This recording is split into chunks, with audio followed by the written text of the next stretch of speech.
Welcome everyone to the Universal Peace Federation. My name is Ray Lapalkin, and our topic today is New Religions, Cult Experts, and the Media. So being part of the Media Association for World Peace, the association associated with the Universal Peace Federation, we're addressing issues of how the media portrays certain situations or circumstances and how it can affect what we think or believe. And today we're focusing more on religion.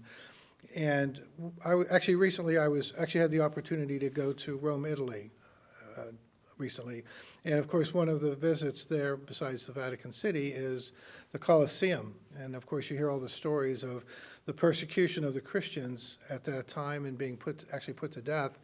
And if we look at it today, it's like how could people not understand the message that Christianity is bringing? And likewise, it's the same, how can people not understand the message that, Judaism is bringing, or, the Muslim faith, or even Buddhism, Confucianism, all the different thoughts that we have in our society today. If we really understand what they're saying, then probably there really wouldn't be much persecution, or there should be no persecution at all. But why do people misunderstand what new religions are trying to bring? And so we're going to address that today. So our guest panelist today is Dr. Thomas Ward. He's a provost and professor of peace studies at the HJI International School of Peace and Leadership. So we just had a recent conference about this, and please watch his presentation. So Dr. Ward is provost and professor of peace and development studies at HJI Graduate School for Peace and Public Leadership. He holds degrees from the University of Notre Dame, the University of Paris-Sorbonne, HJI Graduate School for Peace and Public Leadership, and he did his doctoral studies at Catholic Institute of Paris and at De La Salle University in the Philippines.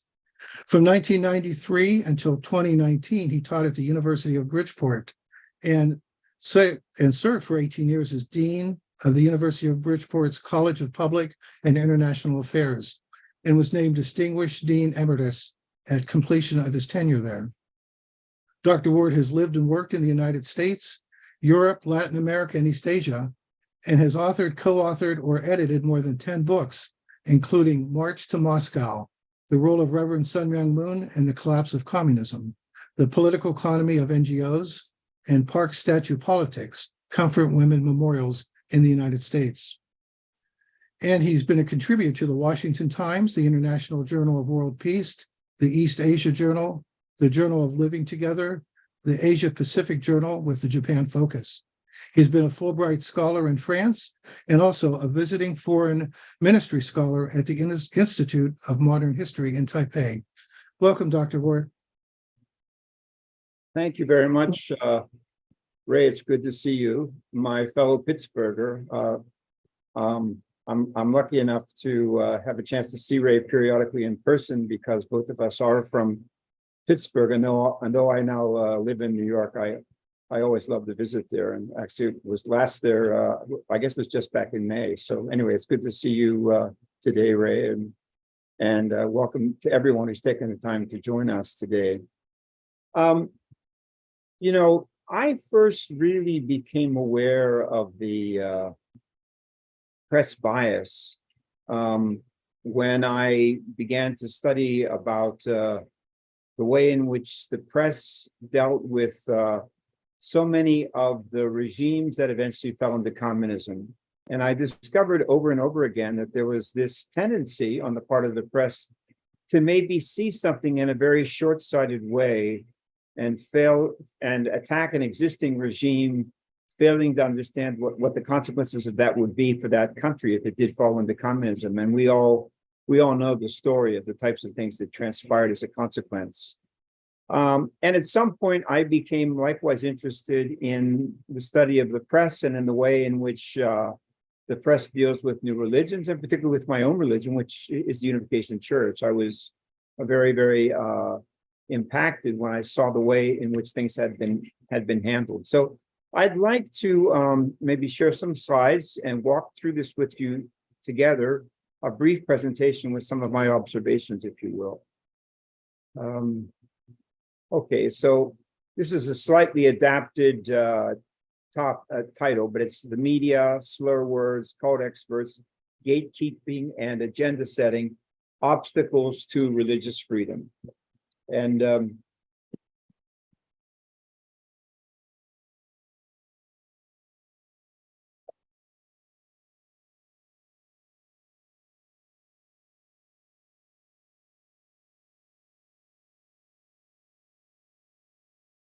okay, so new religious movements or religions which had come to the United States and become significant presences there in the particularly the 19th century.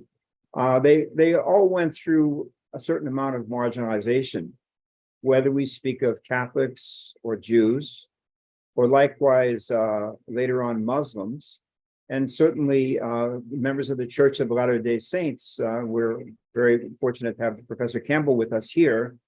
That they were marginalized. They were oftentimes resentment towards the faiths and misunderstanding towards those faiths had their roots in the ways in which the media reported about them, and they led to horrible things, including, as we know, the deaths of the founding leaders of the Latter-day Saints, including Joseph Smith. And my focus today is not those earlier marginalizations which transpired. I'm going to speak more particularly on some of the developments which have occurred over the past 60 years or so. But I do want to point out that among these religions, particularly Mormons and Catholics both, have been accused of being cultish in some ways. There's a book that's entitled Catholic Cults, written by a Canadian Mr. Beauregard. His name was Andre McNichol. And he looks at within Roman Catholicism some of the various movements within Roman Catholicism, including Opus Dei, Marriage Encounter, Knights of Columbus, and suggests that these different subsets within Roman Catholicism have a certain dimension of cultism to them. And likewise, within Judaism, in his most recent book, The Cult of Trump, Stephen Hassan points to certain groups within Judaism, which he likewise identifies as being cult-like. And in the case of the Church of Latter-day Saints, we know that back during the 2012 election, there was an effort on the part of some media outlets to suggest that somehow Mormonism was also cultish, if you will. But as I said, my focus here will be particularly that particular line of thought, those who tend to look at religions through the perspective of the anti-cult movement. So to some extent, even other religions have been affected by that particular way of seeing things. Certainly, it's also true for Islam. Likewise, there are cases within Islam that we could point to as well. But mostly, it has been focused not upon these larger faiths, but upon newer religious movements. Now, the Code of Ethics of the Society of Professional Journalists, it has some admirable dimensions to it. I've just picked a few of them. There's not supposed to be any kind of stereotyping based upon race or religion or ethnicity, sexual orientation, physical appearance. Also, the media is called upon to support the open exchange of views, even if they find some of those views to be repugnant. And the media is reminded of its responsibility to give voice to the voiceless, and to always think about the importance of minimizing harm, reflecting upon those who might be adversely affected or persecuted because of adverse news coverage. And really an emphasis that pursuit of the news is not a license for arrogance. And we know that the temptation is always there within the media. You want to make a name for yourself. You want to become an expert in your field. You want people to you want to win a Pulitzer finally. And all of those things are driving forces, which can somehow cause some to sidestep these various key dimensions, if you will, of journalist ethics. And I think that we can point out, I'm not going to go through these one by one, but I hope that through my presentation, it will become evident that the press has been guilty on a number of occasions of somehow violating the code of ethics of professional journalists in their coverage of new religions. Media, it's a truism, but media is so extremely powerful. And any interest group, any cause which exists, if it really has the ability to attract the interest, the attention, and the compassion of the media, then the way is open for it to actually dramatically change society from the viewpoint of political parties, legislative branches, the executive branch of government, judiciary, all the way through. Martin Luther King's Southern Christian Leadership Conference, his Montgomery bus boycott movement, they were interest groups. And over a period of time, somehow the media began to pay attention and see the nobility of the cause of these people, and likewise to recognize the correctness of the cause. And over time, as the media told that story, we know that it had a huge impact upon America's primary political parties. It resulted in the Civil Rights Act of 1963. It resulted in executive actions such as the desegregation of the Little Rock school system. It contributed without any doubt to the 1950s Brown versus Board of Education decision, which opened the way to integration of schools.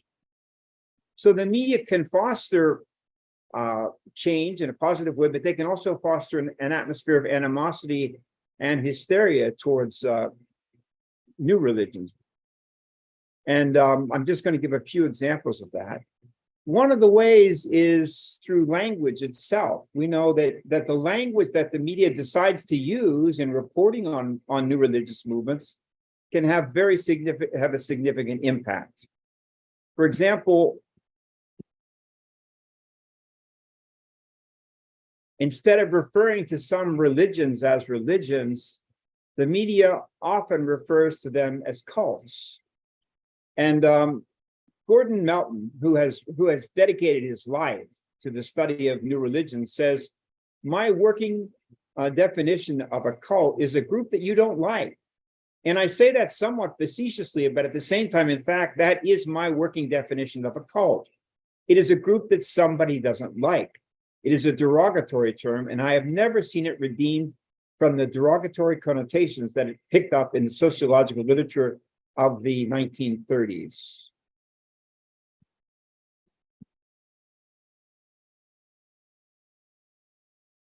Now, this is an area which kind of points to the hypocrisy of the press, because the press typically respects racial, ethnic, and other societal minorities, referring to them respectfully in the ways that the minorities refer to themselves, the way that they wish to be referred to.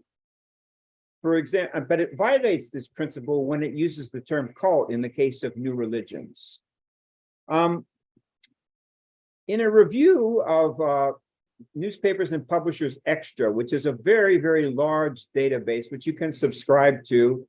It does not include the New York Times, but it includes the Chicago Tribune, it includes the Los Angeles Times, it includes the San Francisco Chronicle, and so many other publications.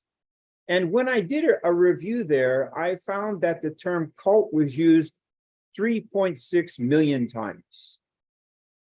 Whereas in the case of new religions, they only opted to use that term 120,000 times. So it means that, particularly in this database, which does include many of our mainstream newspapers, for every one time that these media use the term new religion, They used the term cult 30 times. So it's a dehumanizing term.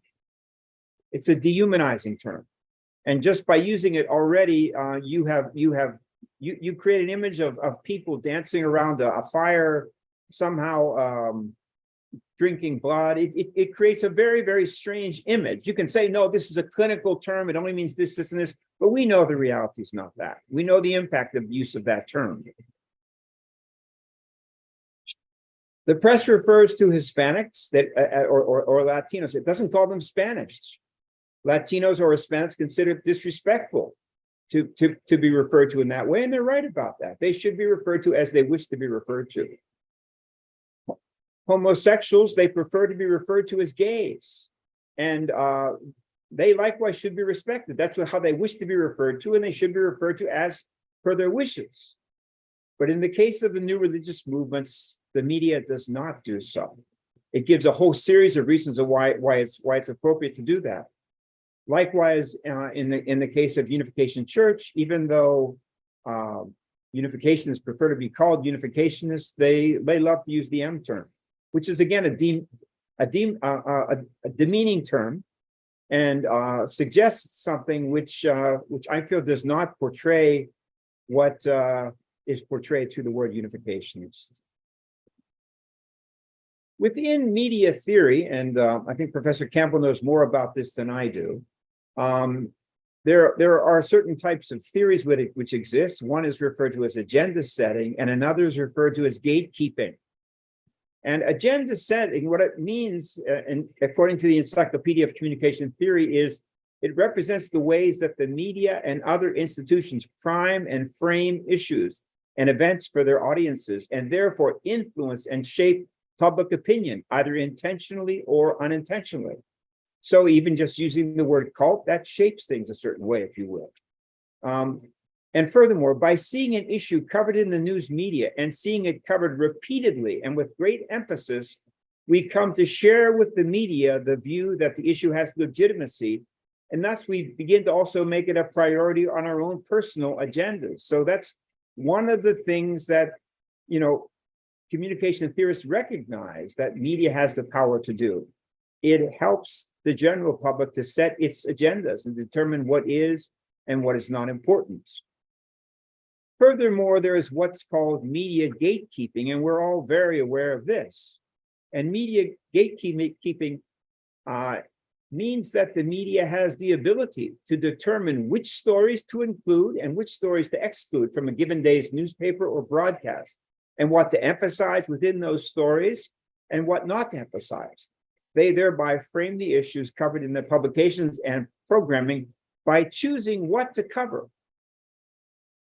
And here in the United States, we live this out on a daily basis. If we look at certain media outlets that have very clear political agendas, let's say MSNBC versus Fox News.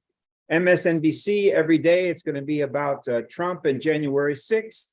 And every day Fox News is going to be about Hunter Biden. They have agendas, and they push those agendas. They're gatekeepers. They want to get those things out into the general public, and for the public to pay heed to their messaging.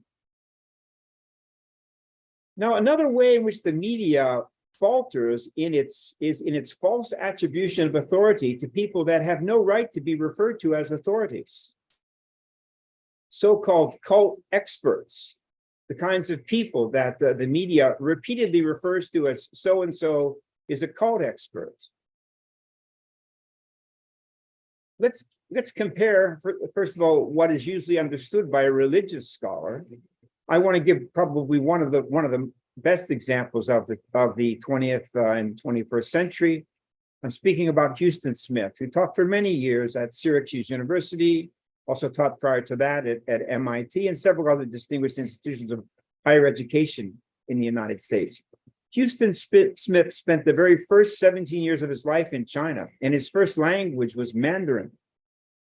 He earned his PhD in religion and philosophy at the University of Chicago. He dedicated 10 years of his life to the study and practice of Vedanta, one of the six principal schools of Hinduism.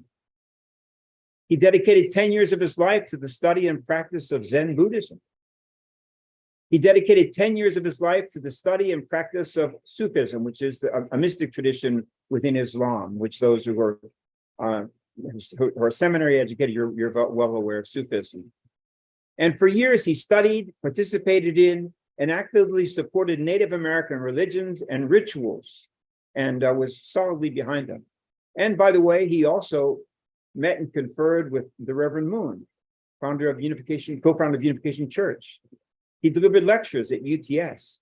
He participated in religious youth services, an ecumenical movement founded within the Unification Church community. He participated in the Academic God Conference and in the Interreligious Federation for World Peace for over a period of more than 10 years. He had all different types of activities. Yet, in spite of all these different types of exposure, he had the ability to be objective about the different faiths and at the same time keep his own faith, because until the very end of his life, he was a Christian. So there are experts, but in terms of the anti-cult movement and in terms of the ones who are often portrayed as experts by the media in terms of assessing new religious movements, we have what are called overnight experts. They're not really scholars. All of them, more or less, they follow the same pattern. These are people that, for one reason or another, they came to have animosity towards one new religion or another. And they learned more about it from the anti-cult movement. And what the anti-cult movement provides is not a scientific study of religion. They provide a narrative. And through that narrative, they learned to judge new religions based on purely psychological criteria. And at the same time, they chose to continue, in most cases, to give the benefit of the doubt to powerful mainstream churches and religions, which, by the way, deserve the benefit of the doubt, but so do new religions. They tend to treat all new religions and their wrongdoings as one religion. If there's a fault in one, they will predict the same wrongdoing within another as well. A few days ago, I had a chance to speak, and I cited the case of Rabbi Morris Davis, who spoke about Jonestown and compared Jim Jones to the Unification Church and said, the path of the cults leads to Jonestown. That was his message, which he said in front of the U.S. Congress. Well, 40 some years later, I see no evidence of that, and just totally absurd to take things in and associate what happened in one religion to another. And by the way, those of you who've studied about Jim Jones, you might know he was not a believer in God. He was a Leninist. He was a strong believer in Vladimir Lenin. He believed that communism was the way to effect change. He didn't want to go to Guyana. He wanted to take his community to the Soviet Union because he had a lot of hope and aspiration for the Soviet Union. And he referred to the suicidal act, which took the lives of 900 people. They didn't all commit suicide. Some of them we know were actually shot. But that action was referred to by Jim Jones as a revolutionary act. You can understand Jim Jones much better if you study Marxism than if you were to study religion, any religion per se. And the critics, they tend to treat what would be seen as the exception in one religion as the rule for new religions. For example, we're willing to not say, oh, this is the rule if certain types of wrongdoings are committed in certain religions. We see it as an exception, and that's the right way for it to be. But in the case of new religions, so often it's the rules. Someone gets upset with their parents, and then the thing is, oh, these people, they teach the members of their church to hate their parents, So then they tend to develop a narrative on how they became experts on the cults, and they learn to use all the demeaning language when referring to the new religions. These are some of the traits of so-called anti-cult experts. So while clear standards exist for someone like a Houston Smith, the media does not abide by those standards when they speak about cult experts. If you could imagine, the Chicago Tribune, the Washington Post, the Los Angeles Times, the San Francisco Examiner, the Arizona Republic number among the many American religions who refer to the gentleman you see here by the name of Rick Ross as a cult expert. Rick Ross has a high school degree. Ted Patrick, who started the anti-cult movement, had a 10th grade degree. And what's the consequence of false attribution of authority? Well, one of the examples is the case of the Falun Gong in China. Both Rick Ross and Steve Hassan both have referred to the Falun Gong as a cult. As a matter of fact, until very recently, Rick Ross was very much involved with the Center for the Study of Destructive Cults in China, which this is a center in the People's Republic of China studying new religions, and he's been involved with that. And his book, Cults Inside Out, begins by paying particular tribute to two former members of the Falun Gong who were involved in a protest, actually a self-immolation, which was condemned by the Falun Gong. But Rick Ross uses this as an example to show how this cult is violent, is misdirected, and therefore must be really recognized as a danger.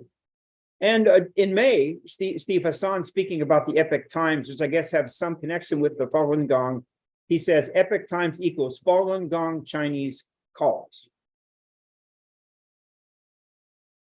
Some of you may have heard of the stories about forced organ harvesting of members of the Falun Gong movement in China. And even the United Nations Human Rights Council has expressed alarm by the allegations of organ harvesting by inside the People's Republic of China. And people like Rick Ross, does he really want to call out the Falun Gong and say nothing about China? In China, there's no Google, there's no Facebook, there's no YouTube, there's no Wikipedia, there's no Zoom. There's no WhatsApp, there's no Netflix, no Vimeo, no Pinterest, no New York Times, no Washington Times, no BBC, even no SlideShare, no Washington Post, no ABC, NBC, Huffington Post, no Voice of America, none of those things. And somehow the biggest thing is to call out the Falun Gong and allow the Chinese then to use your materials to be able to marginalize a religious group. Rick Ross justifies his expertise without any study based upon the fact that he's been called as an expert witness on cults in some state courts as well as in the federal court system. But this is a little bit like the experts of the past who were called out to testify in favor of segregation in the Deep South. Are they still seen as experts today? I think the time will come that people like Rick Ross will be in that same category. Welcome back. I hope you appreciated and enjoyed Dr. Ward's presentation. If you have any other further questions or you'd like to have further discussion on it, please get in touch with one of us. Our contact information has been up on the screen. And we'd like to present the autobiographies of our co-founders, Dr. Hak Jahan Moon and her husband, Reverend Sun Myung Moon. So if you're interested in a complimentary free copy, please get in touch with us. We'll get it out to you. And thank you so much for being with us today.